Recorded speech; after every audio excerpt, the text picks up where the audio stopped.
因韩剧《浪漫满屋》而人气飙升的韩国年轻偶像 Rain， 完成北京的行程之后，昨天早上首度访港，继续最新专辑《It's Raining》的宣传。数以千计 Rain 的粉丝一早就在机场齐集，把其中一个接机大堂挤得水泄不通。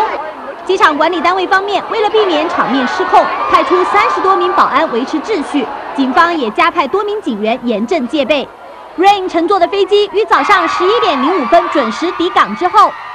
由于整理妆容的关系，这位超人气偶像在12点10分才现身接机大堂。身穿黑色透视上衣、黑裤子以及戴上墨镜的 Rain 一出现，粉丝们立即嗨翻天，一边不断的高呼尖叫，一边企图接近偶像。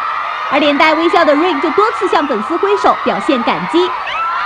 Rain 最后经特别通道登车往饭店，沿途也有多名的警员开路，阵仗惊人。天下娱乐通香港报道。